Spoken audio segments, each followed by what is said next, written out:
Bismillahirrahmanirrahim. Assalamualaikum warahmatullahi wabarakatuh.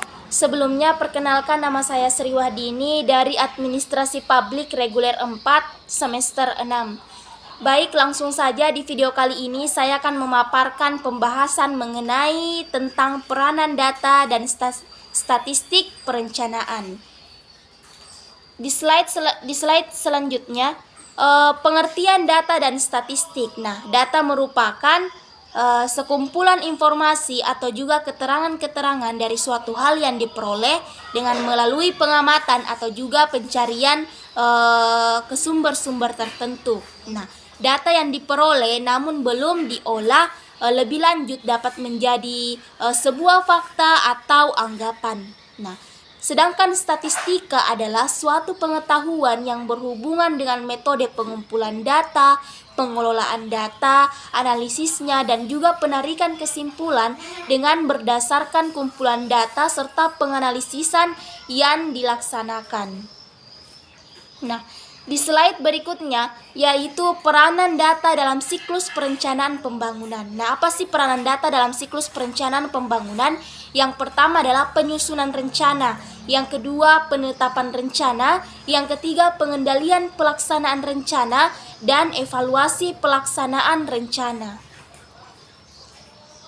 Di slide berikutnya adalah tentang peran statistika. Nah, sebagai bahan untuk perencanaan pembangunan atau forecasting. Yang kedua, sebagai bahan pengendalian, monitoring, dan evaluasi pembangunan. Dan yang terakhir adalah sebagai early warning system atau biasa disingkat dengan EWS. Baik, di slide selanjutnya yaitu ada 2 poin hambatan penggunaan data dalam proses perencanaan. Yang pertama adalah ketersediaan data daerah yang kurang timely sehingga terkadang perencanaan yang dilakukan dengan menggunakan data yang tidak update. Yang kedua, manajemen data yang kurang diintegrasikan sehingga banyak data terpisah-pisah meski berada dalam satu instansi. Selanjutnya adalah tantangan metodologi statistika. Kondisi saat ini ada beberapa poin. Yang pertama, kesadaran statistik masih kurang.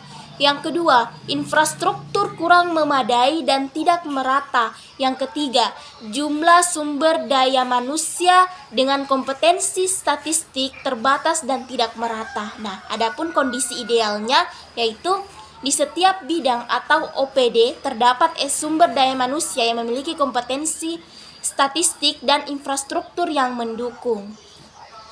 Nah, di slide selanjutnya adalah 6 dimensi kualitas data. Yang pertama, relevansi atau berkaitan dengan tujuan. Yang kedua, akurasi, tepat, benar, teliti, seksama, dan cermat. Yang ketiga adalah aktualitas, yaitu tepat waktu. Yang keempat adalah interpretabilitas atau tingkat pemahaman terhadap model klasifikasi. Yang kelima, koherensi, yaitu tersusun uraiannya sehingga bagiannya saling berkaitan. Yang keenam adalah aksesibilitas, yaitu kemudahan dalam mengakses data. Selanjutnya adalah evaluasi data statistik, yaitu inferensi, yaitu tes hipotesis atau praduga.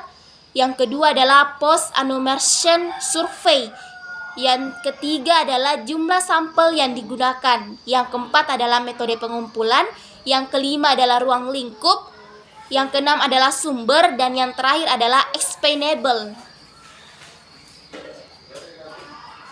Nah, ada beberapa poin manfaat statistik. Yang pertama adalah perencanaan, yang kedua adalah pelaksanaan, yang ketiga adalah monitoring, dan yang terakhir adalah evaluasi. Nah, selanjutnya strategi peningkatan pengolahan dan statistik dalam pembangunan daerah. Yang pertama adalah peningkatan pemahaman metodologi statistika penting bagi pembangunan oleh pemerintah daerah.